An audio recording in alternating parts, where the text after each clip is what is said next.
इतना India tour के तहत अभी मैं भगवान श्री कृष्ण की नगरी द्वारकाधीश में हूँ। द्वारकाधीश में जो है एक पुजारी द्वारा रुक्मिणी महल बड़ा ही शानदार बनाया गया। वो पुजारी साहब हमारे साथ में, आइए उनसे बातचीत करते हैं। नमस्कार जी। नमस्कार। आपका शुभ नाम? अजय कुमार।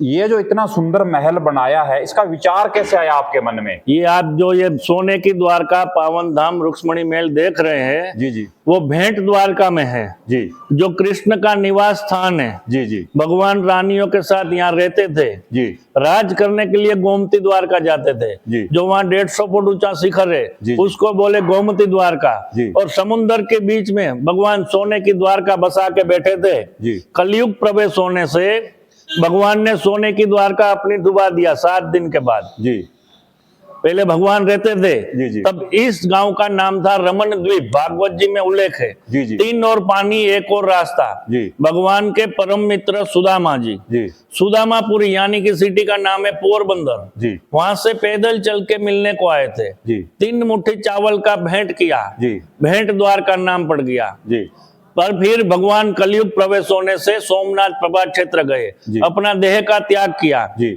और 7 दिन के बाद सोने की द्वारका डुबा के गए। तो ये भेंट द्वारका में सोने की द्वारका कैसी थी, उसके ऊपर पूरा ये म्यूजियम हम लोगों ने बनाया हुआ है। पहले भेंट द्वारका में द्वारकाधीश मंदिर पे आप जाओगे तो वहाँ 35 साल पहले सोने की द्वारका का दर्शन बताया जाता था, लेकिन वो ट्रस्ट वालों ने वो बंद कर दिया, वो टूट गया तो बंद कर दिया है। आज दिन चालू नहीं किया। हमारे पूर्वज लोग वहीं पे सर्विस कर रहे थे, तो हमको ऐसा लगा कि भेंट द्वारका में यात्री आवे तो उनको पता चले कि कृष्ण भगवान ने कौन कौन सी लीला किया है। बचपन से जन्म लिया और स्वधाम पधारे तहां तक की लीला का इसके अंदर म्यूजियम के अंदर दर्शन मिलेगा आपको। 4 धाम, 10 अवतार, अष्टलक्ष्मी, सप्त ऋषि, अपने ऋषि मुनि कौन कौन हो गए वो सब यहाँ दर्शाया गया है। आने वाली पीढ़ी को पता चले, बच्चे लोग है आजकल मोबाइल में चले गए हैं, तो अपनी हिंदू संस्कृति का विनाश नहीं होवे, वो बची रहे, इस कारण इसका निर्माण किया हुआ है। भगवान ने हमको संपत्ति थोड़ा दिया तो ये इस म्यूजियम का निर्माण किया हुआ है। जी, तो इसमें निर्माण में कितना समय लगा? निर्माण में 3 साल लग गया ये बनाने में। 5 साल हुआ ये चालू हुआ है, चालू किया उसको 5 साल ही हुआ है। 3 साल बनाने में लगा, क्योंकि पहले रास्ता नहीं था, नाव से आना जाना था, हर चीज सामान नाव से ही आता था, तो यहाँ पैसा बहुत ज्यादा लगता है बनाने के लिए। जी जी, तो सहयोग किसका रहा इसमें बनाने के लिए? क्यों काफी खर्च भी तो आया होगा। काफी खर्च आया, लेकिन भगवान ने हमको दिया है तो हमारा ये अकेले का ही है, किसी के पास सहयोग नहीं लिया है। हमारे दादाजी का स्वप्न था कि हमारे पास संपत्ति आवे तो भेंट द्वारका में सोने की द्वारका का म्यूजियम अपने को निर्माण करने का है। ठीक है, तो ये प्रॉपर्टी जगह भी खुद की, आपको सारा खुद ने बनाया है? सारा खुद ने। तो बड़ा एक मिशन था आपका, बड़ा सपना था, जो पूरा किया मिशन था। मोदी जी का मिशन क्या है कि अपनी हिंदू संस्कृति बची रहे। तो ये भेंट द्वारका में आवे तो मेन मंदिर आप दर्शन करोगे, वो 7:30 बजे सुबह खुलता है, 1 बजे बंद हो जाता है, फिर शाम को 4:30 बजे खुलता है। तो दोपहर के 4 घंटे यात्री यहाँ आवे तो क्या करें? यहाँ देखने के लिए एक ही हनुमान मंदिर है जो पुराना है, और ये द्वारकाधीश का मंदिर, तो 4 घंटा यात्री कहाँ निकाले। इस कारण ये इसका अपनों को ये निर्माण करने का ये दिमाग में आया कि यहाँ भेंट द्वारका में आवे तो 2-3 घंटा उसका यहाँ निकल जावे, ये दर्शन करे, ये म्यूजियम देखे, तो आने वाली पीढ़ी को पता चले कि हमारी संस्कृति क्या है। मैंने जैसे अभी देखा है पूरा घूम के, आपने भगवान श्री कृष्ण के जीवन को बड़े अच्छे तरीके से प्रदर्शित किया है, पूरा जीवन उनका प्रदर्शित किया है यहाँ पे। क्योंकि भगवान जो है ना, ब्राह्मण को ये जो मैंने क्या क्या लीला किया है वो ब्राह्मण को बोल के गए कि कलयुग में ब्राह्मण का बेटा ही प्रचार प्रसार कर पाएगा, और किसी की ताकत नहीं है कि वो इतना बता पाएंगे। भगवान मथुरा छोड़ के आए तो वहां से 505 ब्राह्मण लेके आए थे, उस ब्राह्मण परिवार में से हमारी गिनती होती है, इस कारण हमारा टाइटल लग गया है गूगली 505। तो ब्राह्मण हम भगवान हमको यहाँ रख के गए कि आप कलयुग में यात्री आएंगे तो आप हमारा पूरी जानकारी उसको बताना। तो आप तो जो भगवान श्री कृष्ण के समय के जो ब्राह्मण हो, आपके पूर्वज उनके साथ रहते थे, उनके वंशज। आप तो भले ही बांधते हुए, आपसे ज्यादा भगवान श्री कृष्ण को कोई नहीं जानता, तो जो साथ आपके पूर्वज रहे आपको बताते गए, वो आगे से आगे पीढ़ी दर पीढ़ी बताते। भगवान जो है ना, ब्राह्मणों को जगह कहाँ दे के गए? अपने मुख में।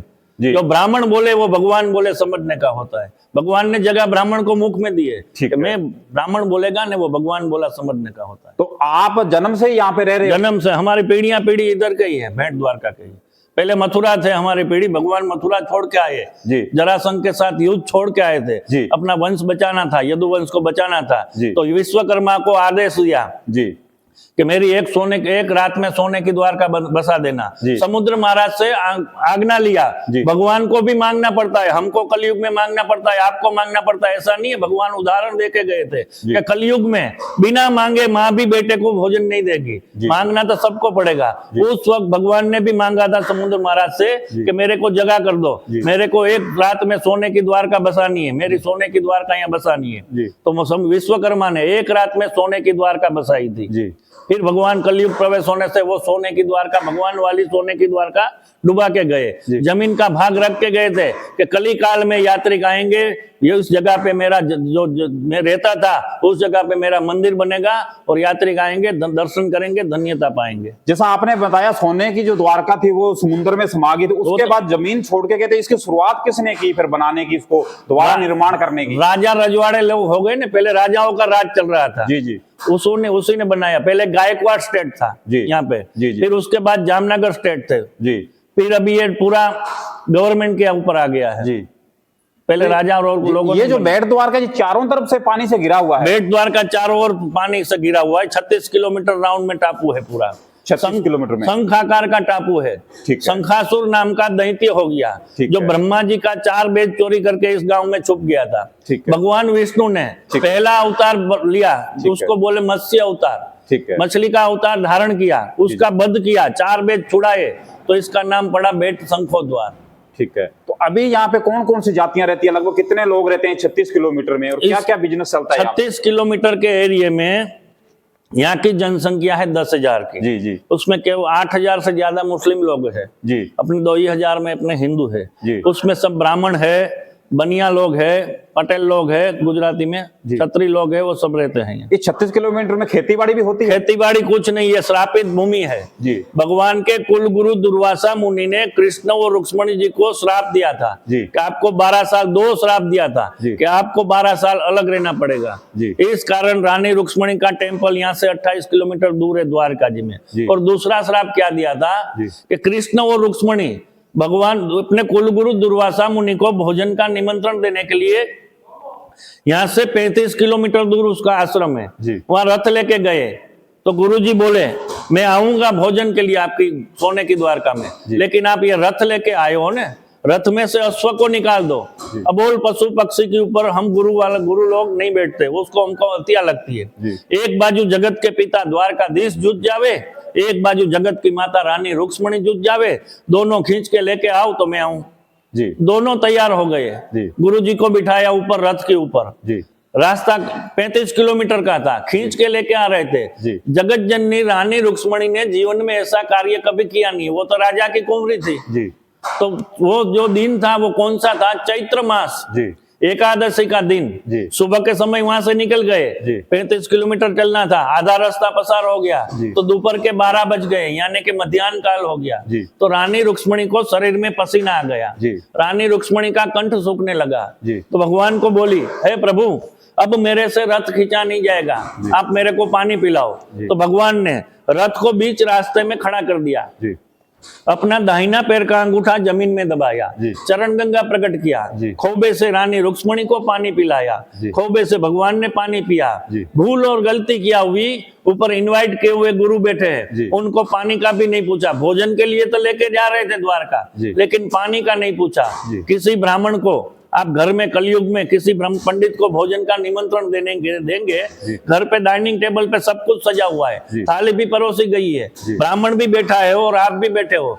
ब्राह्मण को पूछो नहीं ना, आप पहले भोजन कर लोगे तो वो गुस्सा हो जाएगा कि मेरे को किस निमित्त से भोजन के लिए बुलाया है, किस निमित्त से बुलाया। तो गुरुजी ने वो देख लिया, गुरुजी को पूछा नहीं, तो गुरुजी ने श्राप दे दिया कि आपसे आपके 30 किलोमीटर के एरिया में जल, जमीन और हवा तीनों नमक वाला रहेगा। आदमी या जमीन में हैंडपंप बिठाओ, बोर करो, पानी नमक वाला समुद्र महाराज का ही निकलता है। जी। खारा पानी ही होता है, पीने का पानी यहाँ नहीं होता है। 30 किलोमीटर के एरिया में किसी भी प्रकार की खेती नहीं होती है। खेती होती है लेकिन किन के लिए? भगवान की प्रिय कौन है? तो गौवा।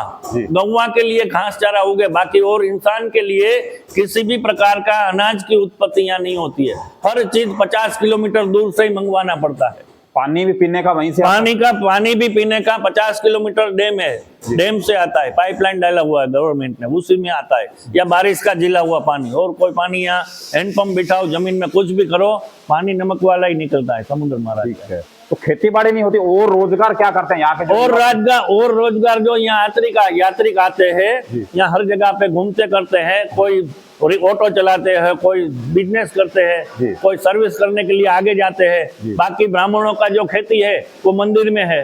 यात्री आवे, ब्राह्मणों को भेंट करके जावे, दान करके जावे, उसी में ब्राह्मण परिवार का गुजारा चलता है। जी। तो जैसा कि मैं समझ पा रहा हूँ, आप भगवान श्री कृष्ण के नजदीक से हैं, नजदीक से जानते हैं उनको, तो हमारे हिंदुस्तान के वासियों को कुछ संदेश देना चाहोगे, आशीर्वाद देना चाहोगे? यहाँ भेंट द्वारका में पधारो, क्योंकि आप अपनी मर्जी से भेंट द्वारका में नहीं आ पाएंगे। पूरे हिंदुस्तान के, विश्व के लोग भी गोमती द्वारका में आ सकते हैं, लेकिन घर पे आना हो तो कृष्ण का मित्र बनो, तभी वो उसके घर पे बुलावे। बिना मित्र बने किसी को कृष्ण अपने घर पे बुलाता नहीं है। यहाँ हर यात्री भेंट द्वारका में आते हैं, वो उसका परम मित्र सुदामा बनते हैं, तभी उनको घर पे उसका मौका मिलता है दर्शन करने का। साल में 50 लाख यात्री वो गोमती द्वारका आते हैं, बड़ी समझ के। वहां से यहाँ भेंट द्वारका में केवल 20 लाख यात्री की आप आते हैं, जिसको कृष्ण भगवान ने उनका मित्र सुदामा बना दिया होता है, सुदामा की छाप लगा दिया होता है कि आप सुदामा बन गए हो, आप यहाँ आ जाओ मेरे घर पे, तो मैं आपको दर्शन दूंगा। वही यहाँ दर्शन कर पाता है। बाकी 30 लाख को तो वहीं से दिमाग में कुछ न कुछ बिठा देते हैं, आगे चले जाना है, आगे और जगह पे जाना है, उनको वहीं से वापिस भेज देते हैं। कभी आप सुदामा नहीं बने, आपको मेरे घर पे मैं दर्शन नहीं दूंगा। आपका कहने का तात्पर्य, जो भगवान कृष्ण का भक्त है वो तो द्वारका में आएगा, तो भगवान कृष्ण का मित्र है वो वही यहाँ आ पाएगा, इसके अलावा कोई नहीं आ पाएगा। यहाँ जो आता है उसको भगवान श्री कृष्ण ने अपना मित्र माना है। दुख दूर, अपना सुदामा की गरीबी दूर की थी, तो यहाँ हर यात्री जो आता है सुदामा बन के अपनी गरीबी दूर करने के लिए उन्हीं को उनके घर पे बुलाते हैं कृष्ण भगवान। और कार्य करना है और कृष्ण से कुछ मांगना है तो वो गोमती द्वारका भक्त बन के, लेकिन सुदामा बन के उनकी गरीबी दूर करने के लिए पधारे, वो यही भेंट द्वारका में आ सकता है, बाकी अलावा कोई नहीं आ सकता उसके अलावा। बिल्कुल। तो पुजारी जी, आपने जो है ये रुक्मिणी महल है, इसके बारे में विस्तार से बताया, भगवान श्री कृष्ण की जो जीवनी है उसके बारे में विस्तार से बताया, आपने जन चेतना में इतना समय दिया, बहुत बहुत धन्यवाद आपका। जय द्वारकाधीश। जय